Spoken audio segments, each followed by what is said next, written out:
Baltic সাগরের ৩০০ foot নিচে ১০০০ foot ski চিহ্নের শেষে একটি ৬০ মিটার ডিস্ক বসে আছে এবং যে লোকটি এটি খুঁজে পেয়েছে সে অবশেষে কথা বলা শুরু করেছে। স্যাটেলাইট ফোন নষ্ট হয়ে যায়, মুহূর্তে একটি নৌকা তার ২০০ মিটারের মধ্যে ভেসে যায়। ক্যামেরাগুলি তার পৃষ্ঠের দিকে নামানো হয়েছে যা তুষার দিয়ে বন্ধ হয়ে গেছে। ডুবুরিরা যারা এটি স্পর্শ করেছে তারা পোড়া অবশিষ্টাংশের একটি আবরণ বর্ণনা করে, যে ধরনের পুনরায় প্রবেশের পরে আপনি তাপ ঢালের উপর আশা করবেন। ডেনিস আশবার্গ ১ দশকেরও বেশি সময় ধরে এটি বহন করেছেন। বছরের পর বছর নীরবতার পরে তিনি তা ভঙ্গ করছেন। ডেনিস অ্যাসবার্গ এবং পিটার লিন্ডবার্গ সেই গ্রীষ্মের রহস্যগুলি খুঁজে পাননি, তারা স্বীকার করছিল শ্যাম্পেন। উসিন চের ২ প্রতিষ্ঠাতা তাদের কেরিয়ার কাটিয়েছেন ভিন্টেজ স্পিরিট এবং বাল্টিক মেঝে জুড়ে ছড়িয়ে ছিটিয়ে থাকা কাঠের ধ্বংসাবশেষের ভিতরে ভুলে যাওয়া কার্গোর জন্য ডাইভিং করে। বাল্টিক একটি অদ্ভুত সমুদ্র। কম লবণাক্ততা, কোনো কাঠখাওয়া জাহাজের কিট নেই, গভীরতায় প্রায় হিমাঙ্কের তাপমাত্রা। ৫০ বছর আগে ডুবে যাওয়া জাহাজগুলি নিচে বসে দেখে মনে হচ্ছে যে সেগুলি আজ যাত্রা করা যেতে পারে। এটি সামুদ্রিক ইতিহাসের জন্য একটি তরুণ সময় ক্যাপসুল। ডেনিস পুরানো জিনিস খুঁজতে অভ্যস্ত ছিল। সে সকালে সোনার উপর যা এসেছিল তার জন্য তিনি প্রস্তুত ছিলেন না। ১৯ জুন ২০১১। ছবিটি মনিটরে ধীরে ধীরে রেন্ডার হয়েছে। সবাই চুপ হয়ে গেল। একটি বিশাল চাকতি প্রায় ২০০ ফুট জুড়ে ৩০০ ফুট নিচে সমুদ্রত্বে বসেছিল। আকার তাদের হিমায়িত কি ছিল না, স্থাপত্য ছিল। সরল রেখা যেখানে জ্যাগ প্রান্ত থাকতে হবে, ৯০ ডিগ্রি কোণ যেখানে পরিধান করা উচিত। একটি সিডির মতো কাঠামোর মূল অংশে উপরে টিয়ার করা ধাপগুলির একটি সিরিজ, এবং এর পিছনে প্রায় ১০০০ ফুট প্রসারিত সমুদ্রতল জুড়ে একটি সমতল সমতল ট্রেইল, একটি রানওয়ে, একটি স্কি চিহ্ন যেন এই বিশাল ভরকে থেমে যাওয়ার আগে সমুদ্রের তলদেশে টেনে নিয়ে যাওয়া হয়েছিল। ডেনিস মুহূর্তটিকে বাস্তবে সম্পূর্ণ পরিবর্তন হিসাবে বর্ণনা করেছেন। আপনি যখন আপনার জীবন পানির উপর ব্যয় করেন, আপনি প্রকৃতির অগোছালো জৈব আকারগুলি শিখতে পারেন। প্রবল ভগ্নাংশে বৃদ্ধি পায়। বোল্ডার নরম হয় শতাব্দী ধরে। প্রাচীর বিস্তৃত। প্রকৃতি ৯০ ডিগ্রি কোণে তৈরি করে না। প্রকৃতি একটি বৃত্তাকার মনোলিথের পিছনে ৯৮৫ ফুট পথকে সমতল করে না। বস্তুটি একটি স্তম্ভের মতো ভিত্তির উপর রাখা ছিল, সমুদ্রের তল থেকে প্রায় ২৫ ফুট উপরে তোলা হয়েছিল। এটিকে একটি মাশরুম বা দুর্গের সিলুয়েট দিয়েছে। উপরে উত্থাপিত জ্যামিতিক শিলা এবং বৃত্তাকার পোড়া দাগ দেখায় যা ইচ্ছাকৃতভাবে স্থাপন করা হয়েছে। ক্রুরা একই স্থানাঙ্কের উপর দিয়ে নৌকাটিকে ফিরে যেতে থাকে। প্রতিটি সুইপ ফিরে এসেছে একই আকৃতি, একই প্রান্ত, একই অসম্ভব প্রতিসাম্য। স্কেলটি ছিল একটি বোয়িং ৭৪৭ এর আকার। উপাদানটি দেখতে ঢালাই লোহা বা বেসাল্টের মতো, কিন্তু সঙ্গে তৈরি কিছুর সমাপ্তি। আর রানওয়ে একাই ভেঙেছে ভূতত্ত্ব। পৃথিবীর কোনো শক্তি একটি সমুদ্রতল জুড়ে ৬০ মিটার কঠিন ভরকে ঢেলে দেয় এবং এর পিছনের ভূখণ্ডকে সমতল করে। নয় স্রোত, জোয়ার না, টেকটনিকভাবে মৃত অঞ্চলে ভূমিকম্প হয় না। সংশয়বাদীরা হিমবাহ অনিশ্চিত, শেষ বরফ যুগের শেষে একটি গলিত হিমবাহ দ্বারা পতিত একটি শিলাতে ঝাঁপিয়ে পড়ে। হিমবাহগুলো ছেড়ে যায় না সিডি। হিমবাহগুলি ভূপৃষ্ঠে বেক করা কার্বন স্কোরিং সহ নিখুঁত বৃত্ত খোদাই করে না। হিমবাহগুলি গলে যাওয়ার সময় তাদের পণ্যসম্ভারের পিছনে ১০০০ ফুট পথ খোদাই করে না। যদি এটি তৈরি করা হয় তবে এটি ১৪,০০০ বছর আগে তৈরি করা হয়েছিল, যখন বাল্টিক এখনও শুষ্ক ভূমি ছিল। এটি এমন প্রকৌশল করতে সক্ষম প্রতিটি পরিচিত সভ্যতার পূর্ববর্তী। যদি এটি নির্মিত না হয়, প্রাকৃতিক ব্যাখ্যার জন্য কাকতালীয়তার একটি চেইন প্রয়োজন, তাই এটি একটি রূপকথার গল্পের মতো পড়তে পারে। ডেনিস যা দেখেছেন তা রক্ষা করতে বছরের পর বছর কাটিয়েছেন, প্রায়শই এমন লোকদের বিরুদ্ধে যারা কখনো দেখেননি কাঁচা সোনার ফাইলগুলি। সে শ্রদ্ধার সাথে সিডির কথা বলে। টায়ার ধাপের একটি সিরিজ একটি অন্ধকার গর্তের দিকে। একটি প্রবেশদ্বার। ডুবুরিরা অবশেষে নিচে নেমে গেলে দৃশ্যমানতা ভয়ানক ছিল। বাল্টিক ঘোলাটে এবং ঠান্ডা এবং ক্ষমাহীন। ৩০০ ফুট উপরে সূর্যের আলো পৌঁছায় না। হাতে হাতে বাতি কেটে পলির মধ্য দিয়ে হয়তো ১০ ফুট। ডুবুরিরা জানান যে তারা কাছে আসার সাথে সাথে তাদের বিয়ারিং হারিয়েছে। গভীরতার চাপ তাদের মাথার খুলির উপর চাপতে থাকে যখন কাঠামোটি অন্ধকারে ঢেকে যায়। কিন্তু সেই অন্ধকারেও তারা তাদের গ্লাভসের নিচে টেক্সচার অনুভব করতে পারত। নয় একটি সমুদ্রপাথরের ছিদ্রযুক্ত পৃষ্ঠ। ঝলসে গেছে, কাজ করেছে, ঢালাই। তারা যত গভীরে তাকালো ততই অপরিচিত হল। বস্তুটি কেবল সমুদ্রত্বে বিশ্রাম নয়, এটাকে এর সাথে একত্রিত করা হয়েছে যেন এটি সেখানে পড়েনি, কিন্তু হয় সেখানে তৈরি করা হয়েছিল বা ভূত্বকের সাথে ফিউজ করার জন্য যথেষ্ট শক্তভাবে নিচে আঘাত করেছিল। সোনার প্রতিটি পাশে একই কঠোর জ্যামিতি দেখিয়েছিল। ডেনিস বলেছেন শীর্ষ বৈশিষ্ট্যগুলি কি প্লেটের মতো দেখায় একটি ঢাকনা, একটি হ্যাচ। ১ দশকেরও বেশি সময় ধরে যা তাকে জাগিয়ে রেখেছিল তা ছিল না। এটা কিভাবে ছিল?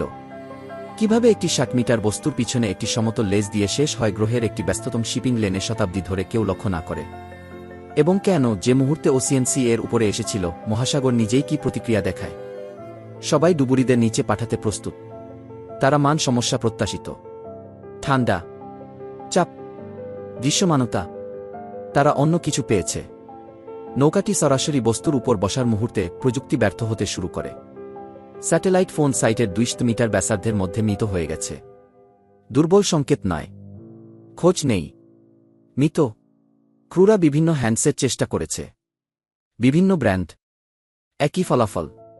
নৌকাকে কয়েকশো ফুট দূরে সরান এবং ফোনগুলি প্রাণ ফিরে পেল। তারা ইচ্ছাকৃতভাবে এটি পরীক্ষা করেছে, পাল্টানো, পালতোলা, পাল পিছনে। যতবারই তারা সেই অদৃশ্য সীমানা অতিক্রম করেছে, প্রযুক্তি কাজ করা বন্ধ করে দিয়েছে। সেখানে কোনো ট্রানজিশন জোন ছিল না, বিবর্ণ না। লাইনটি তীক্ষ্ণ ছিল, ফোনগুলি কেবল শুরু ছিল। প্রফেশনাল গ্রেড সোনার, একই সরঞ্জাম যা খুঁজে পেয়েছে বস্তু, ব্যাপক হস্তক্ষেপ ভোগ করতে শুরু করেছে। ক্যামেরা ভরা কাঠামোর দিকে নামানো হয়েছে তুষার এবং ডিজিটাল শিল্পকর্মে এবং কালো হয়ে গেছে। এমনকি ডুবুরিদের বিশেষায়িত গিয়ারও প্রভাবিত হয়েছিল। পানির নিচের যোগাযোগ ব্যবস্থা স্থির হয়ে গেছে। ডেনিস এক সময়ে এক টুকরো সরঞ্জাম, মিশনের চোখ অন্ধ হয়ে যাওয়া বিশ্ব পরিবর্তনশীল সন্ধানের দ্বার প্রান্তে দাঁড়ানোর হতাশার কথা মনে রেখেছেন। প্যাটার্নটি খুব একটি কাকতালীয় জন্য সামঞ্জস্যপূর্ণ ছিল। কিছু সক্রিয়ভাবে হস্তক্ষেপ ছিল, হয় বস্তুটির একটি প্রতিরক্ষা প্রক্রিয়া ছিল, অথবা এটি এখনও চালু ছিল, একটি স্থানীয় ক্ষেত্র নির্গত করে যা একটি জ্যামারের মতো কাজ করে। একটি সাধারণ শিলা স্যাটেলাইট ফোন অফলাইনে নক করে না। যখন ডাইভাররা ছোট ছোট নমুনাগুলি চিপ করে এবং সেগুলি নিয়ে আসে, তখন বিশ্লেষণটি স্টকহোম বিশ্ববিদ্যালয়ের ভূতত্ত্বের সহযোগী অধ্যাপক ভলকার ব্রুচার্ড সহ বেশ কয়েকজন বিশেষজ্ঞের কাছে চলে যায়। সমালোচকরা দ্রুত শিলাগুলিকে বেসাল্ট হিসাবে চিহ্নিত করেন, কিন্তু কিছু কিছু অংশে এমন জিনিস রয়েছে যা থাকা উচিত ছিল না। ল্যাবের ফলাফলে দেখা গেছে লিমোনাইট এবং গোয়েথাইট। এগুলি আয়রন অক্সাইড, তবে যেভাবে তারা তৈরি হয়েছিল এই বিশেষ নমুনাগুলিতে তা অস্বাভাবিক ছিল। গবেষকরা উল্লেখ করেছেন যে এই উপকরণগুলি প্রায়শই প্রক্রিয়াজাত ধাতুগুলির সাথে যুক্ত, স্ল্যাগ সহ, তীব্র গরমের উপজাত। ম্যাঙ্গানিজ এবং অন্যান্য উপাদানের চিহ্নগুলি পরামর্শ দেয় যে উপাদানটি সমুদ্রতলের প্রাকৃতিকভাবে ঘটে যাওয়া যে কোনো কিছুর চেয়ে অনেক বেশি তাপমাত্রার সংস্পর্শে এসেছে। বস্তুটি গুলি করা হয়েছিল। এটি রিয়েল টাইমে ডুবুরিরা যা বর্ণনা করছিল তা মিলেছে। একটি অন্ধকার, কাচের মতো পদার্থ যা পৃষ্ঠকে ঢেকে রাখে। যখন তারা এটি মুছে ফেলার চেষ্টা করেছিল, তখন এটি পলি ছিল না। এর অবশিষ্টাংশ পুড়ে গেছে। Carbon scoring. পুনরায় প্রবেশের পর আপনি যে ধরনের হিটশিল্ডে দেখতে পান। দলটি সিল করা পাত্রে নমুনা এনেছে। কিছু বিশেষজ্ঞ যারা তাদের দেখেছিলেন তারা তাদের ফলাফল প্রকাশ করতে অস্বীকার করেছিলেন। অন্যরা চুপচাপ প্রকল্প থেকে দূরে চলে গেছে। ডেনিস দেখেছেন ডেটা ট্রেইল যতবারই এটি স্পর্শ করে ততবারই ঠান্ডা হয়ে যায় যদি উপাদানটি ধাতব হয় বা এতে পরিবাহী খনিজগুলির একটি ভারী ঘনত্ব থাকে, যা ব্যাখ্যা করে কিছু চৌম্বকীয় হস্তক্ষেপ। এটি মৃত অঞ্চল ব্যাখ্যা করে না।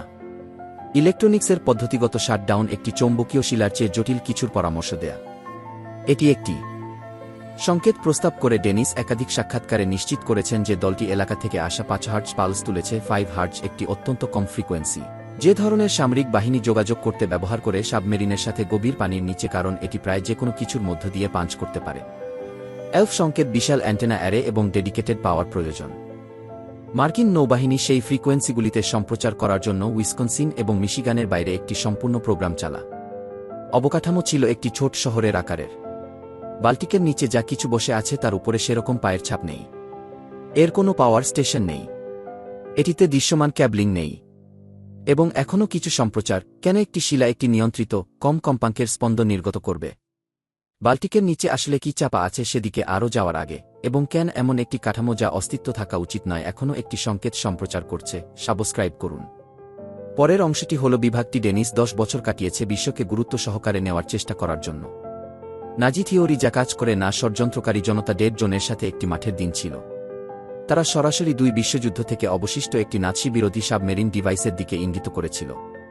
বাল্টিক ছিল গোপন নাৎসি পরীক্ষার কেন্দ্রস্থল, এবং কেউ কেউ অনুমান করেছিলেন যে এটি একটি বিশাল রেডিও জ্যামিং স্টেশন ছিল যা সোভিয়েত এবং ব্রিটিশ রাডারকে ঘায়েল করার জন্য ডিজাইন করা হয়েছিল।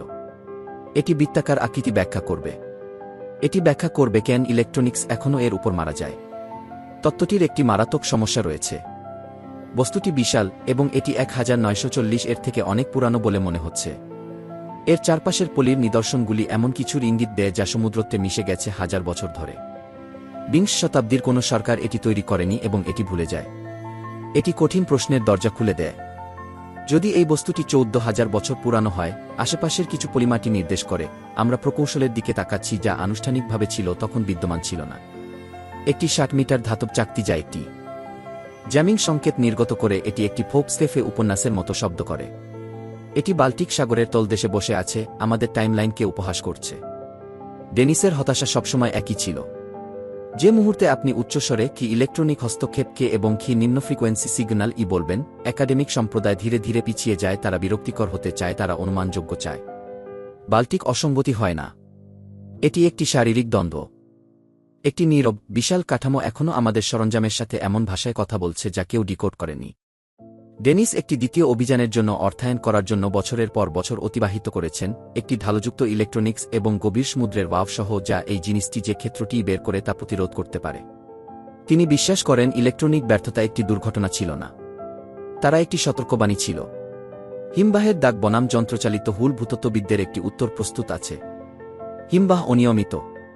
পাথরের একটি বিশাল খণ্ড চলমান হিমবাহ দ্বারা বহন করা হয় এবং বরফ গলে গিয়ে পড়ে। তারা একে প্রাকৃতিক ব্যাখ্যা বলে। ডেনিস, এটি একটি ফেরারিকে লাল ধুলোর খুব নির্দিষ্ট স্তূপ বলার মতো। হিমবাহের ত্রুটি সাধারণ। স্ক্যান্ডিনেভিয়া জুড়ে আপনি তাদের বন এবং কৃষিজমির মধ্যে ছড়িয়ে ছিটিয়ে দেখতে পান, গলিত এবং অনিয়মিত বরফ যেখানেই পিছু হটতে হয়েছে সেখানেই নেমে গেছে। এগুলোর কোনোটি 60 মিটার চড়া নয়, কোনোটিই তাদের পুরোপুরি বৃত্তাকার নয়। তারা কেউই স্তম্ভে বসে না, এবং তাদের কেউই নিজেদের পিছনে 1000 ফুট স্কিড চিহ্ন রেখে যায় না। যখন আপনি উচ্চ রেজলিউশন সোনার এবং ডুবুরিদের কাছ থেকে সরাসরি বর্ণনা অধ্যয়ন করেন, তখন স্বাভাবিক তর্ক ফাঁদতে শুরু করে। প্রকৃতি আশ্চর্যজনক, কিন্তু এটি ইউনিফর্ম ধাপ দিয়ে সিডি তৈরি করে না। ডেনিস যে সিডিটি দেখেছিলেন সে সম্পর্কে সোচ্চার ছিলেন, টায়ার্ড স্তরের একটি সিরিজ উদ্দেশ্যে খোদিত। তারপর সঠিক কোণ আছে। প্রকৃতিতে আপনি ক্রিস্টালে 90 ডিগ্রি বিরতি পেতে পারেন। আপনি অভ্যন্তরীণ করিডোর এবং তীক্ষ্ণ জ্যামিতিক কক্ষ সহ একটি 60 মিটার বৃত্তাকার কাঠামো পাবেন না, যে একটি শিলানা। এটি হল স্থাপত্য। দুইভারা ভূপৃষ্ঠটিকে কাস্ট কংক্রিটের অনুরূপ বলে বর্ণনা করেছেন। যদি এটি একটি প্রাকৃতিক গঠন হয়, কেন এটি মানবসৃষ্ট বিল্ডিং উপাদানের টেক্সচার বহন করে? কিছু নমুনায় আগ্নেয়গিরি শিলা ছিল, যা সন্দেহবাদীদের উল্লাস করে যে এটি অবশ্যই একটি পানির নিচের আগ্নেয়গিরি হতে পারে। বাল্টিকের ওই অংশে কোনো সক্রিয় বা এমনকি সুপ্ত আগ্নেয়গিরিও নেই। নিকটতম আগ্নেয়গিরির কার্যকলাপ হাজার হাজার মাইল দূরে। তাহলে কিভাবে একটি বিশাল আগ্নেয়গিরির প্লাগ একটি নিখুঁত বৃত্তে আকৃতি পায়, একটি স্তম্ভের উপর থাকে এবং একটি আগ্নেয়গিরি অঞ্চলে পড়ে যায়? কাজটি বারবার ফিরে আসে। সেই কালো কার্বনের মতো স্তরটি একটি দাগ নয়, এটি একটি আবরণ। যখন দলটি এটিকে স্ক্র্যাপ করার চেষ্টা করেছিল, তারা দেখতে পেয়েছিল যে এটি তীব্র তাপ দ্বারা নিচের উপাদানের সাথে মিশে গেছে। হিমবাহ জিনিস পোড়া না। যদি এই বস্তুটি কার্বনাইজড ক্রাস্ট ছেড়ে যাওয়ার জন্য যথেষ্ট উচ্চ তাপমাত্রা সহ্য করে, তবে এটি সমুদ্র পৃষ্ঠের সাথে একটি উচ্চগতির প্রভাবের সময় বা একটি শিল্প প্রক্রিয়ার মাধ্যমে ঘটেছিল। সেজন্য বিধ্বস্ত নৈপুণ্য তত্ত্বের মৃত্যু হবে না। 985 ফুট রানওয়ে একটি এলোমেলো সমতল স্থান নয়। এটি পৃথিবীতে একটি গজ যা সরাসরি বস্তুর বিশ্রামের অবস্থানের দিকে নিয়ে যায়। ঠিক আপনি কি আশা করবেন যদি একটি ভারী চাকতি কাদা জুড়ে স্কিড হয়ে থেমে যায়? মাশরুম তত্ত্বটি উল্লেখের দাবি রাখে। কিছু ভূতাত্ত্বিক স্তম্ভের নিচের পরামর্শ দিয়েছেন ডিস্কটি একটি টেকটনিক স্তম্ভ। বাল্টিক হল গ্রহের সবচেয়ে টেকটনিকভাবে স্থিতিশীল অঞ্চলগুলির মধ্যে একটি। এটি 60 মিটার ডিস্ক সমর্থন করার জন্য আকারের স্তম্ভগুলিকে অঙ্কুরিত করে না। তারপর সেখানে ছিদ্র রয়েছে। অসঙ্গতির উপরের অংশটি বৃত্তাকার খোলার সাথে বিন্দুযুক্ত, প্রায় 25 সেন্টিমিটারের মধ্যে ব্যাস, যা কাঠামোর গভীরে প্রবেশ করে। পোর্টাল বা ভ্যান্টস। প্রাকৃতিক ক্ষয় একটি নিমজ্জিত মনোলিথের শীর্ষে নিখুঁত বৃত্ত ড্রিল করে না। বিতর্ক দুটি বিশ্ব দর্শনে নেমে আসে। একজন বলেছেন যে আমরা যদি এটি পরিচিত ভূতত্ত্ব দিয়ে ব্যাখ্যা করতে না পারি, তবে আমরা এখনও ভূতত্ত্বের দিকে যথেষ্ট কঠোরভাবে তাকাইনি। ডেনিস অন্য একটি প্রতিনিধিত্ব করে। যদি এটি একটি মেশিনের মতো দেখায়, একটি মেশিনের মতো কাজ করে এবং একটি মেশিনের মতো আপনার ইলেকট্রনিক্স নষ্ট করে, হয়তো এটি একটি মেশিন। তিনি সোনার উপর কাঠামোর ভিতরে করিডোর দেখার বর্ণনা দিয়েছেন। যদি একটি ভিতরে থাকে, হিমবাহ তত্ত্ব মৃত। হিমবাহ এরাটিক্সের ফাঁপা কেন্দ্র থাকে না। মেশিনযুক্ত অনুভূতি জনসাধারণকে আটকে রাখে। সিডিটি উপরে উঠে যায়। হ্যাচ অন শীর্ষে। ডেনিস উল্লেখ করেছেন যে ডাইভের সময় দলটি ছাদের একটি ধসে পড়া অংশের মতো দেখতে পেয়েছিল, নিচে একটি অন্ধকার শূন্যতা উন্মোচিত করেছে। প্রাচীন কিছুতে প্রবেশ করার একটি দ্বার, 300 ফুট কালো জল এবং হস্তক্ষেপের একটি মৃত অঞ্চল দ্বারা সুরক্ষিত। সন্দেহবাদীরা একে বলে পেরিডোলিয়া, এমন নমুনা দেখার মানুষের প্রবণতা যেখানে কিছুই নেই। একই প্রবৃত্তি যা খুঁজে পায় মেঘের মধ্যে মুখ। টোস্টে ভার্জিন মেরি খুঁজে পাওয়া একই প্রবৃত্তি। ডেনিস উল্লেখ করেছেন যে যখন নিদর্শনগুলি এই সুনির্দিষ্ট, এত বড় এবং এই ধাতব হয়, তখন এটি একটি বিভ্রম নয়, এটি একটি আবিষ্কার। প্রাকৃতিক ব্যাখ্যার জন্য জঙ্গলের মতোই বিশ্বাসের প্রয়োজন। এটাকে শুধু একটি পাথর বলে বিশ্বাস করার জন্য আপনাকে বিশ্বাস করতে হবে একটি হিমবাহ একটি নিখুঁত বৃত্ত খোদাই করেছে, একটি সিডি তৈরি করেছে, ছিদ্র করা হয়েছে, এবং মজা করার জন্য এর পিছনে 1000 ফুট স্কি চিহ্ন রয়েছে। আপনাকে ধাতব অক্সাইড উপেক্ষা করতে হবে, আপনাকে ইলেকট্রনিক জ্যামিং উপেক্ষা করতে হবে, আপনাকে 5 হার্টজ পালস উপেক্ষা করতে হবে। ডেনিসের কাছে হিমবাহের দাগ তত্ত্বটি একটি সুবিধাজনক পাটি, এবং সত্য এটির নিচে ভেসে যাচ্ছে। এটি গ্রহের বৃহত্তম প্রত্নতাত্ত্বিক খিলানগুলির মধ্যে একটি। একই রসায়ন যা কাঠের জাহাজের ধ্বংসাবশেষকে বহু শতাব্দী ধরে সংরক্ষণ করে রেখেছে, অনেক অচেনা জিনিস সংরক্ষণ করেছে, এবং ডেনিস বছরের পর বছর ধরে সেগুলিকে ম্যাপ করে চলেছে। অসঙ্গতি থেকে মাত্র কয়েক মাইল দূরে অন্যান্য কাঠামো ব্যাখ্যা ছাড়াই গবেষকদের ছেড়ে দিয়েছে। পাথর মনোলিথ, ডুবে যাওয়া ফুটপাত, 174 ফুট যুদ্ধজাহাজ মঙ্গল অসাধারণ অবস্থায় পাওয়া গেছে। মঙ্গল একটি পরিচিত পরিমাণ। অসঙ্গতি একটি সম্পূর্ণ বহিঃপ্রকাশ, সমুদ্রতলের এমন একটি অঞ্চলে বসে যা অন্যথায় সমতল এবং বৈশিষ্ট্যহীন, যা এর বিশাল জ্যামিতিক উপস্থিতিকে আরও বেশি ঝাঁকুনি দেয়। ডেনিস একটি প্যাটার্ন লক্ষ্য করেছেন। বাল্টিক জুড়ে ছড়িয়ে ছিটিয়ে মৃত অঞ্চল, যেসব এলাকায় সোনার কাজ করে অদ্ভুতভাবে, যে অঞ্চলে চুম্বকত্ব ওঠানামা করে। কিছু বিশেষজ্ঞ এর জন্য দায়ী করেছেন 65,000 টন অবিস্ফোরিত অস্ত্র এবং রাসায়নিক অস্ত্র, যে বিশ্বযুদ্ধের পরে ফেলে দেওয়া হয়েছে। ডেনিস উল্লেখ করেছেন যে অসঙ্গতি হাজার হাজার বছর আগে, বিশ্বযুদ্ধের আগে, বাল্টিক একসময় একটি সুবিশাল মিষ্টি জলের হ্রদ ছিল এবং তার আগে একটি শুষ্ক উপত্যকা ছিল। 14,000 বছর আগে যে জায়গাটিতে এখন অসঙ্গতি বসেছে সেটি 3 ফুট পানির নিচে ছিল না। এটি একটি উচ্চ মালভূমি ছিল যা একটি প্রাগৈতিহাসিক ল্যান্ডস্কেপ উপেক্ষা করে। এটি সবকিছু পরিবর্তন করে।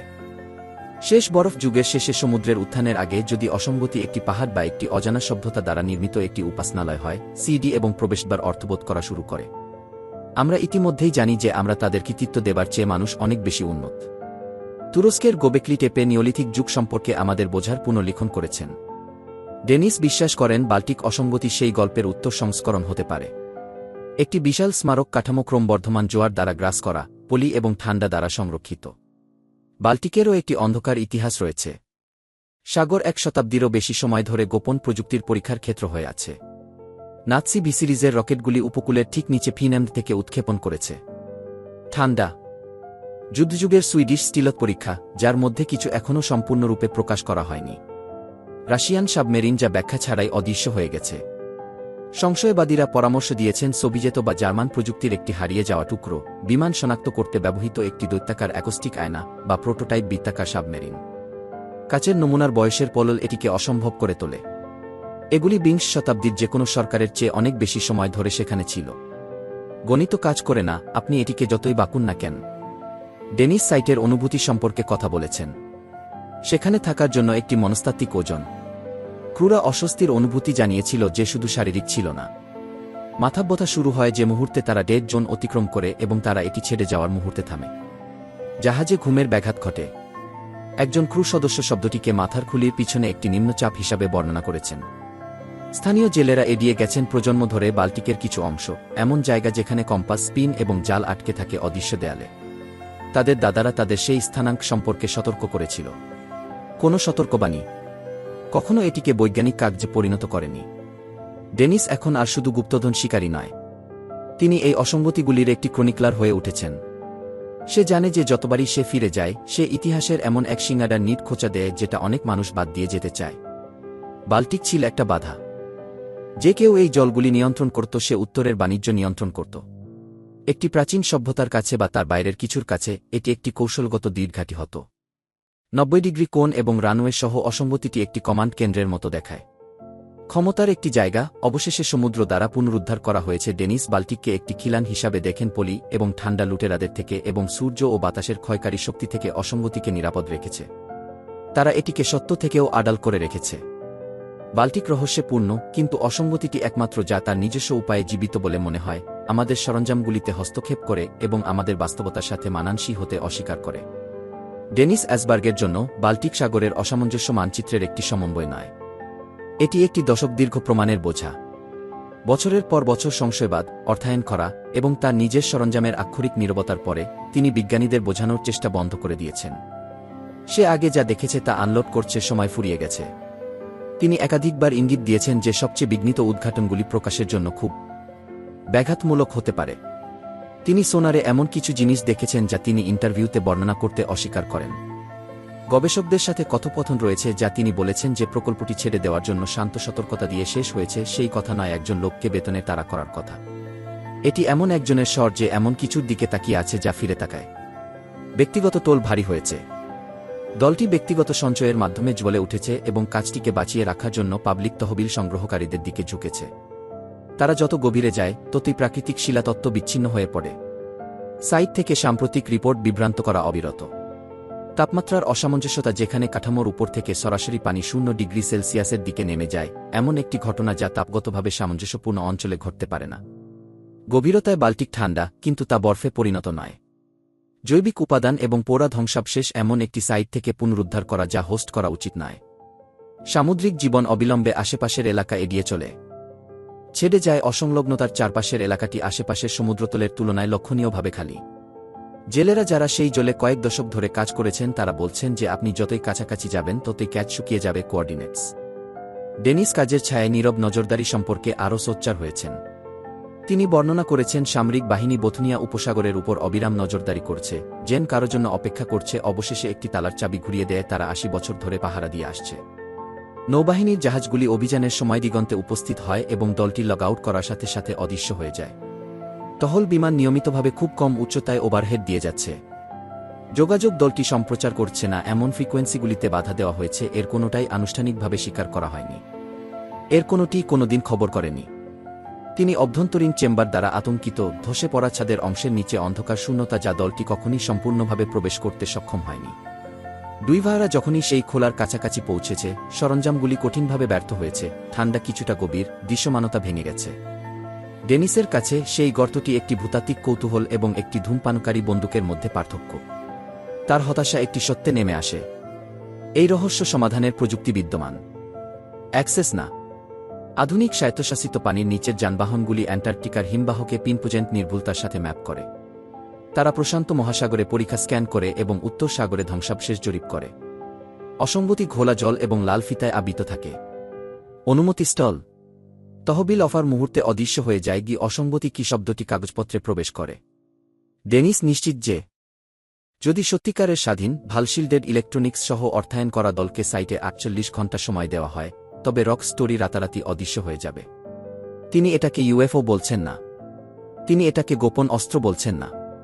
তিনি বলেছেন মানুষের অনুমানের প্যাচওয়ার্কের জন্য এটিকে একটি চ্যালেঞ্জ বলে আমরা আমাদের ইতিহাস তৈরি করেছি।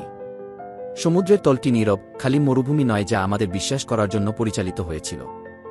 এটি স্থানের বাইরের নিদর্শনগুলির একটি খিলান যা আমরা উপেক্ষা করতে বেছে নিচ্ছি কারণ সেগুলি আমাদের অফিসিয়াল বর্ণনার সাথে খাপ খায় না। ডেনিসের জন্য বাল্টিক সাগরের অসঙ্গতি হল সত্য যা সমাধিস্থ হতে অস্বীকার করে।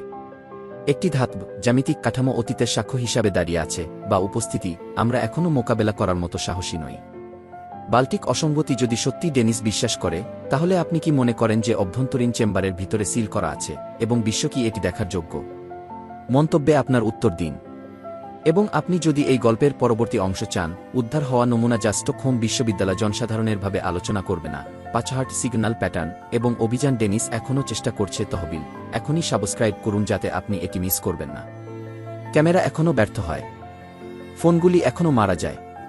পাঁচহার্টস পালস এখনও 300 ফুট নিচে থেকে সম্প্রচার করছে, হৃদস্পন্দনের মতো স্থির। স্কি চিহ্নটি এখনও সমুদ্রত্বে একটি 60 মিটার ডিস্কের পিছনে খোদাই করা আছে যা কেউ ব্যাখ্যা করতে পারে না। হ্যাচ এখনও সিল করা আছে। ধসে পড়া ছাদের নিচের চেম্বারটি এখনও অন্ধকার। ডেনিস অ্যাসবার্গ অবশেষে এটি উচ্চস্বরে বলেছেন। বাল্টিক এখনও শুনছে।